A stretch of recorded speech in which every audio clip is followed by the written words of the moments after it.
النهارده بقى هنعمل مع بعض 3 وصفات احلى من بعض. هنعمل مع بعض فطيره المسخسخه الطريه الهشه الجميله قوي بكل سهوله، وهنعمل مع بعض بطاطس محشيه باللحمه المفرومه تحفه وبصلصتها الجباره طعمها رهيب جدا، والستريبس الفظيع اللي احنا بنشتريه من بره واحلى كتير كمان. بس قبل ما نبدا وصفاتنا، لو اول مره تشوفوني ما تنسوش اللايك للفيديو واشتراك للقناه، ويا ريت تفعلوا الجرس عشان اي حاجه انا اعملها توصلك على طول. واسفه ان الفيديو طويل شويه، بس ده غصب عني والله، لاني انا عامله 3 وصفات يستحقوا ان انتوا تتفرجوا عليه.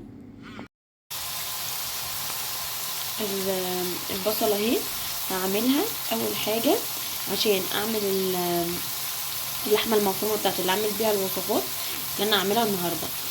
عايزه اقول لك انا بصور لك والله العظيم والنور قاطع، فعشان كده ما جبتلكيش يعني كل حاجه من اولها.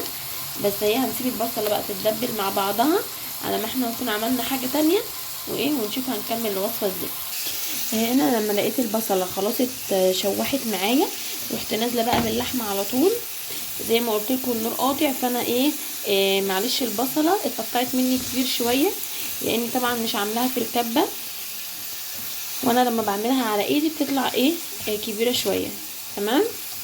انا نزلت بقى كده، لسه ما حطيتش توابل ولا اي حاجه خالص، انا بس حطيت اللحمه على البصله، قلت بقى اشوحها كده اهو. بعد كده بقى اوريكي هنعمل هنا بقى. معايا فلفل، قرن فلفل كده قطعته صغنن، وعندي ملح وفلفل اسود و7 بهارات.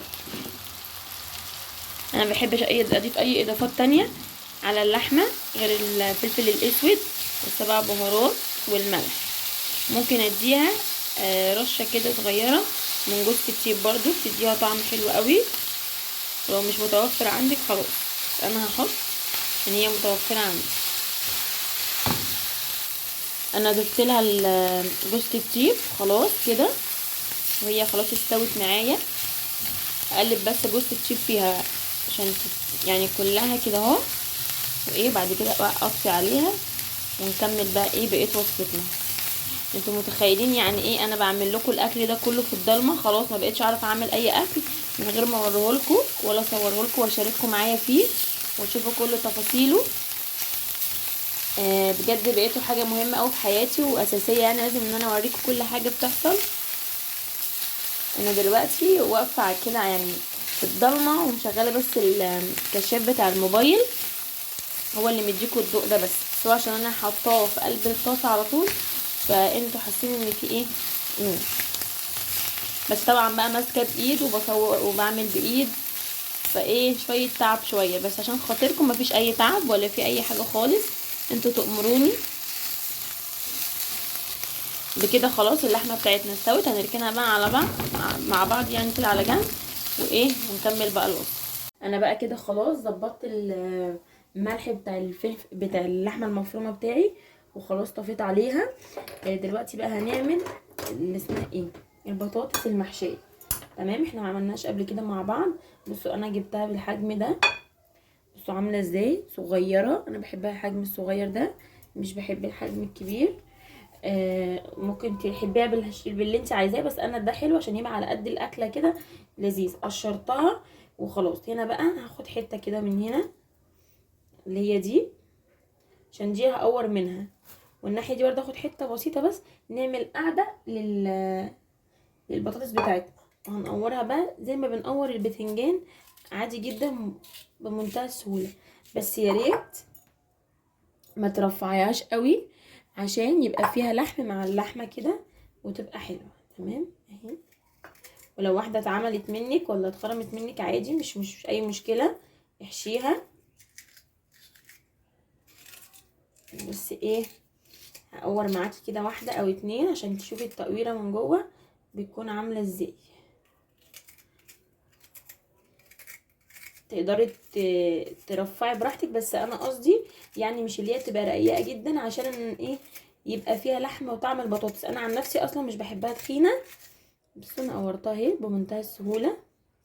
عايزه اقول لكم انا ما كنتش بعرف اقورها خالص وما عملتهاش، بس لما اتجوزت بقى ورحت عند حماتي وكان عندنا عزومه، وهي كانت قاعده بتعملها لوحدها، يعني بصراحه بتقور فيها، فصعبت عليا وكده، فقلت ايه انا هجرب. وانا اصلا يعني من الناس بالذات في حاجات المطبخ بحب اجرب جدا، ما مش بتضايق يعني. فقلت لها خلاص انا هعمل معاكي عشان ما تعملش الكميه دي، كان حوالي 6 كيلو او 7 كيلو. الكميه دي لوحدك انا هجرب معاكي وايه، ونشوف بقى ايه اللي هيحصل، وان شاء الله ما فيش حاجه تبوظ مني. وعملتهم عملتهم معاها يعني، هي حبه وانا حبه، وساعدنا بعض واتعملت على طول وما خدتش وقت والله، ما بوظتش فيها اي حاجه خالص ليها. وايه وهو ساعدنا بعض وخلاص تمام. فعايزه اقول لكم يعني ما تقولوش على حاجه ما بنعرفش، جربوا عادي. وايه حتى لو حاجه باظت بعد كده هتظبط معاكي، والدنيا ايه هتبقى تمام وفل فل زيكم كده يا حبايبي. اهو انا قشرت كده ايه، قورت كده 2 بالشكل ده. هنوسع بس ايه البق بتاعها عشان نقدر ان احنا نحشيها، يعني نحط فيها اللحمه كويس تمام. اهو بسيطه جدا وسهله ومش متعبه خالص ولا اي حاجه، عشان في ناس كتير بتحبها بس بتستصعبها. يعني ايه تقولك لسه هجيب البطاطس واقورها ومش عارفه واقليها واعمل ايه، لا مش صعبه خالص. اهي بالشكل اللي انت شايفاه قدامك ده كده، يا رب يكون واضح عندك في الكاميرا بس عشان النور اللي قاطع ده. اهي اهي كده بالشكل ده تمام. هخلص بقى بقيه الكميه بتاعت التقوير وارجع لك تاني. كده بقى انا هنا خلاص قورتها كويس زي ما انتوا شايفين بالشكل ده، هي كده قدامك كلها. دوت كيلو، انت تقدري بقى تعملي بالكميه اللي انت عايزاها. طبعا احنا مش هنرمي ده خالص، احنا مفيش حاجه بنرميها، احنا كل حاجه في المطبخ بنستفاد بيها، ما بنرميش منه اي حاجه. دوت احنا هنحمره عشان هنحطه في ارضيه الصينيه اللي هنعمل فيها البطاطس تمام. ودي برضو دلوقتي هناخدها على الطاسه هنحمرها كاننا بنحمر بطاطس عاديه جدا مقليه، وايه ونشوف هنعمل فيها يعني نديها كده ايه، يعني مش سوا كامل، حوالي 3/4 التحمير عشان بس تمسك معانا، ولما نحشيها تستوي وتبقى ايه حلوه وجميله. تعالي بقى نشوف هنعمل ايه.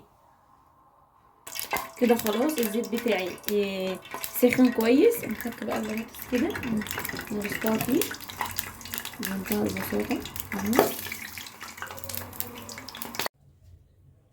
انا كده خلاص حمرت البطاطس وحمرت البتاع بتاعها. بصوا جميل، تقدري تاكليه اصلا لو فاض منك الاطفال ياكلوه يعني. هاخد بقى منه شويه كده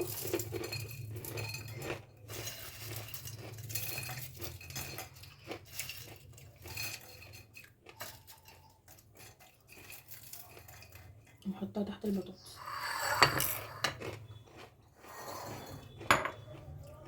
ادي اهي البطاطس لما اتحمرت يعني زي ما انت شايفه كده قدامك اهي. بصي هتحشيها بقى كده بالشكل ده، ممكن بايدك. طبعا احنا بنبقى غاسلين ايدينا كويس جدا ومنضفينها فما تقلقوش. هنوقف بقى ايه البطاطس بالشكل ده كده.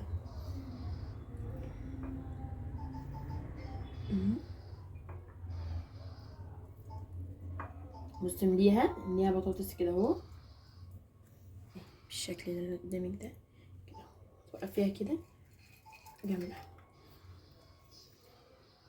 هي ممكن نحطها بالمعلقه، هي اصلا واسعه.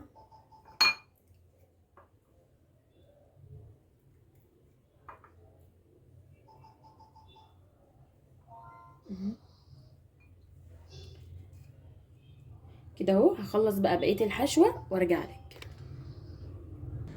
وادي البطاطس اهي حشيتها بالشكل اللي انتوا شايفينه ده، ووقفتها كده اهو في الطاجن او في الصينيه اللي تعمليها. عايزه اقول لكم حلوه جدا في العزومات يعني، ولذيذه واكلها تحفه تحفه تحفه، خطيره خطيره خطيره. واحب اطمنكم ان النور جه عشان وشكم الحلو. فدلوقتي بقى احنا خلاص خلصنا كده البطاطس، هنركنها بقى على جنب ونكمل بقيه وصفاتنا، وبعد كده هوريكي هنعمل فيها ايه تاني وهندخلها الفرن امتى. هنا كده خلاص بقى حضرت الحشوه بتاعت الوصفه التانية. هنا بصي جبت معلقه كده كبيره حلوه من الزبده الدايبه كده اهو، وحطيت عليها حوالي كوبايه الا ربع من اللبن، وهنزل عليها بشويه من الملح، معلقه صغنونه كده من الملح، واحط عليها شويه بيكنج باودر، كيك شيف، اي حاجه متوفره عندك هتحطيهم برده كده عليها. دي حوالي معلقه كبيره في اخر الكيس وانا حطيتها. تمام. هنحط بقى مع بعض برضو حبيت كده من الفلفل الاسود على السبع بهارات وايه، وهنقلب ده كله كده اهو مع بعض، نقلبهم كده كويس مع بعض. الخليط ده احنا عاملينه عشان نورق بيه لفة الجلاش بتاعتنا. دي طريقة حلوة برضو ليها قوي وسهلة جدا في منتهى البساطة. بس احنا هندهن كده من تحت بنفس الخليط ده زي ما انتوا شايفين، دهنة كده حلوة كويسة، ومن الجوانب كده اهو كده اهو كده.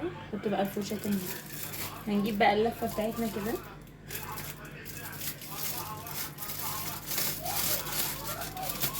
هنقطعها، هنخلص كده دلوقتي على جنب، ونجيب دي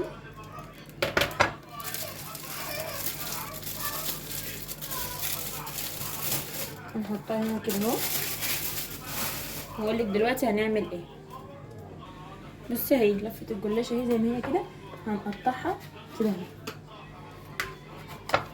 طرنشات كده اهو بالشكل ده. بصي اتقطعت اهي بالشكل اللي انت شايفاه البسيط ده قدامك. دي بتبقى طريقه حلوه قوي وسهله، وبتديكي طعم البيتزا الشرقي جدا، عشان بتبقى طبعا البيتزا الشرقيه بتاعتنا بتبقى مورقه كده. بصي هنحط بقى ايه نص الكميه كده اهو في قلب يعني الصينيه بتاعتنا اللي احنا هنشتغل فيها كده دي، عشان اوريكي. بصي كده يا رب تكون واضحه قدامك. ايوه واضحه كويس قوي. نرش بقى كده، ناخد حبه كمان بس كده ايه نظبط بيهم اللفه. شايفين هي عامله ازاي مورقه وجميله وشكلها تحفه. هنعمل ايه بقى، هناخد كده حبه من الخليط دوت، نركن المعلقه بس كده على جنب اهو. نقلب كويس كده الخليط، وناخد كده بقى ايه نشرب ايه الورق بتاعنا.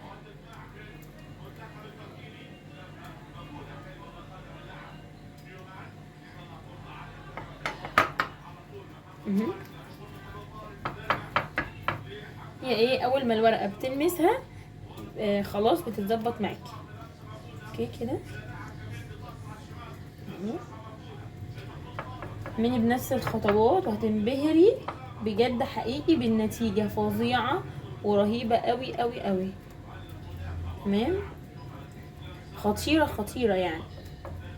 هنعمل ايه بقى، هناخد انا عندي هنا بقى ايه فلفل الوان اخضر واصفر واحمر، تقدري تحطي المتوفر عندك، مش لازم تحطي يعني ايه كل ده. تمام، هنحط بقى كده اهو الفلفل. كمل بقيه الوصفه وارجع لك. وكده هنا حطيت كل الحشوه، تقدري تحطي الحشوه اللي انت تحبيها. وهناخد برده شويه كده من الخليط ده اللي احنا عملناه مع بعض كده اهو، نقلبه برده تاني، وهنرش كده حبه عليه بالشكل ده. تمام كده اهو مع بعض ايه. وهنحط بقى كميه الجلاش دي زي ما هي كده معانا. بس يا جوري وطي صوتك اهو كده خلاص. بصي ورقناها بقى ايه، ولا ورقنا ولا عملنا ولا تعبنا، احنا ايه قطعناها زي ما انت شفتوا بالشكل ده ورصيناها. هنرص بقى عليها، نفضي عليها بقيت بقى ايه الخليط اللي انت ايه عارفاه. تمام بالشكل ده كده، وهنحاول ان احنا نسويه في جميع انحاء ايه الصينيه اهو كده اهو كده بالشكل ده كده. زي اقول لكم لذيذه او بسيطه وتحفه، خطيره خطيره خطيره. ايه ظبطناها كده اهو بالشكل ده قدامك. هناخد بقى ايه حبه كده من الفلفل برضو نرشهم يدونا شكل من فوق شكل البيتزا.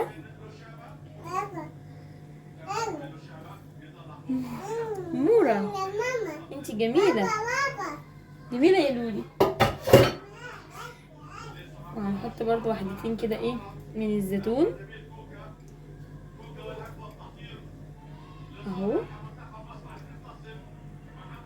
تمام. عايزه تحطي اي حاجه تاني من فوق حطي ما يهمكيش اللي انت تحبيه اعمليه كده. ايه شويه دول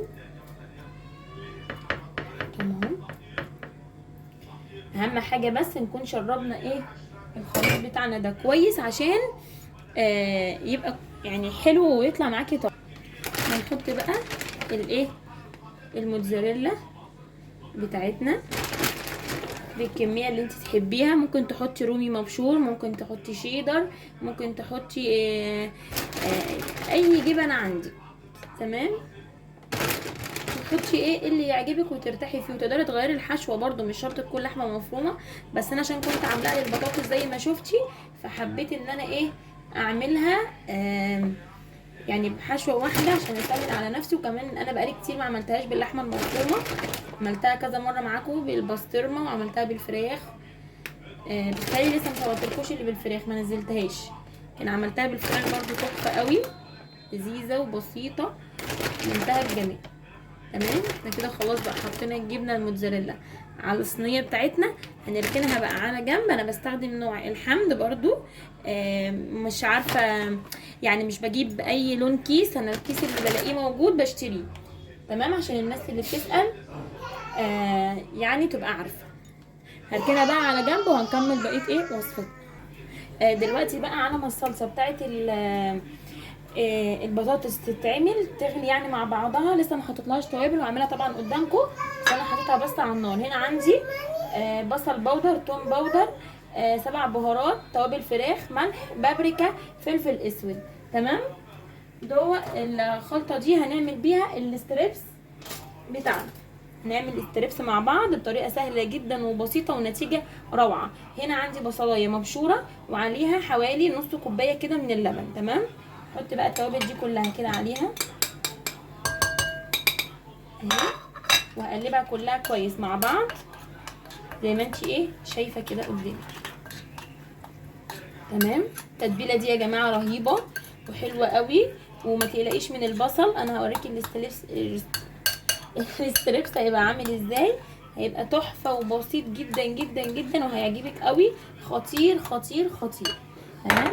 هناخد بقى انت لو عندك صدور بانيه سليمه تقدري تقطعيها بشكل بسيط. عندك بانيه تقدري برضو تقطعيه بشكل بسيط، بس انا حاليا المتوفر عندي البانيه فانا هقطعه بقى ايه قدامك كده اهو طويل بالشكل ده. انا عايزه اقول لكم انا النهارده كنت بجيب حاجات طلبات يعني من السوق للشهر فعملت البانيه وغسلته وتبلته وكده حطيت له فلفل اسود وملح.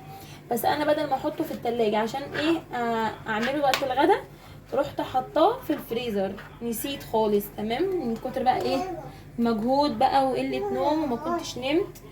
فعشان كده ده متلجه مش عايزه ان انا ايه اهريها واقطعها بالعافيه تمام. هنقطع بس كده اهو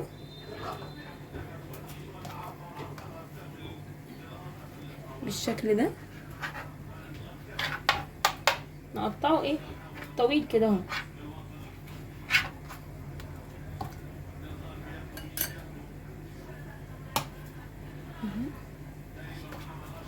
لو قطعه البانيه بتاعتك طويله قوي زي دي انت تقدري ايه توسطنيها كده اهو برضه هتديكي الشكل الطويل ده كده اهو في الاخر. بس كده الحته دي كان فيها ايه عدمه وهنا هناخد برضو دي كده اهو عادي تمام اهو بالشكل ايه البسيط ده كده خالص قدامك. هاجي هنا بقى ايه هقلب بقى معلش بايدي طبعا انا غاسله ايدي كويس جدا بس هقلب بقى التتبيله دي كلها كده في البانيه اشربها ايه للبانيه كله. تمام. وهركنها بقى حوالي ساعه. هو انا يعتبر هركنها عشان بس ابقى صريحه معاكي، لحد ما انا اسوي الاكل كله، يعني يكون خلاص داخل على السوا، هبتدي ان انا اعمله. تمام. لكن انت تقدري انك تتبليها من قبلها ساعه ساعتين 3 كويس جدا، هيبقى ايه النتيجه تبقى احسن. طبعا هنركنه بقى كده على جنب، ونروح بقى عشان نعمل ايه صلصه البطاطس بتاعتنا. جينا هنا كده اهو للصلصه بتاعتنا. بصي هي خلاص استبكت معايا. هحط لها بقى فلفل اسود وملح و7 بهارات ومعلقه كده من الكزبره الناشفه. دي التوابل اللي انا بحطها فيها. ممكن احط برضو شويه بصل بودر، دي طعم حلو قوي. لحظه نحط برضو. انا حطيت لها بصي زي ما انت شايفه اهو بصل بودر، وحطيت لها شويه من الشوربه الفوريه برضو. ايه بحبها، ايه بتديها طعم حلو. اوكي بس انا حاسه ان هي عايزه تخف حبه كمان. هي كده الصلصه بتاعتي جهزت معايا، بس ايه في خطوه مهمه انا نسيت اعملها في الاول. مش يعني مفيش مشكله يعني خالص في ان احنا نعملها دلوقتي. ثواني اوريها لك، بسيطه جدا ايه وهتديكي طعم تحفه للصلصه بتاعتي. جبت كده طاسه صغننه، حطيت فيها معلقه من السمنه، وهنزل عليها بمعلقه من الثوم. تمام.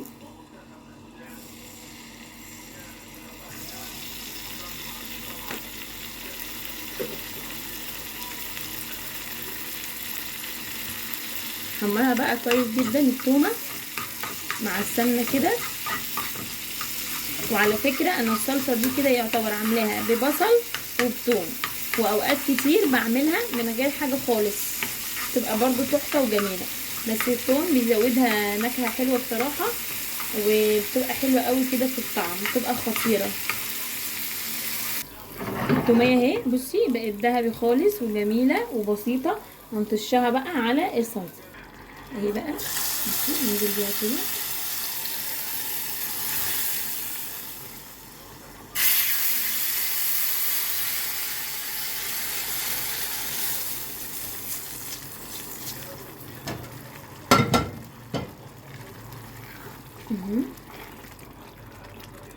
بالشكل ده كده. كده ايه الصلصه بتاعتي جهزت معايا. مش هحط لها انا خل ولا اي حاجه، انا مش بحب احط فيها خل بصراحه. بحبها بالطعم ده كده بتبقى احلى، وبحس ان الخل بيبقى طعمه باين فيها لما بحطها، بيغير لي طعم اللحمه، فانا مش بحب احطها. كده خلاص هي جهزت معانا، هنكملها بقى. هي كده خلاص اهي الصلصه جاهزه. هنحطها بقى على البطاطس بتاعتنا كده اهو بالشكل ده. مش هنحط كتير برضو، هنحط حبه قليله.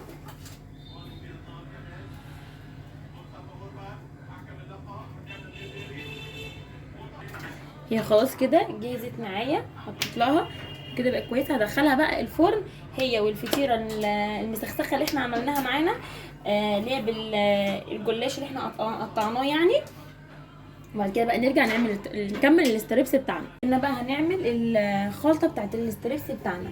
عندنا دلوقتي كوبايه من الدقيق، وعليها معلقه كبيره من النشا، بابريكا، فلفل اسود، 7 بهارات، ماجي فوريه، معلقه صغيره من الكزبره الناشفه، قلتلك على البيكنج باودر، بصل باودر وتوم باودر، وطبعا الملح هنشوف ده ايه هنظبطه مع بعض. تمام. هنفضي ده كله كده على الدقيق، وهنحط كده حوالي معلقه كده صغيره من الملح عشان يبقى مقاديرنا كلها مظبوطه. هنقلب دول كلهم كده مع بعضيهم بالشكل اللي انتي شايفاه ده. اوكي.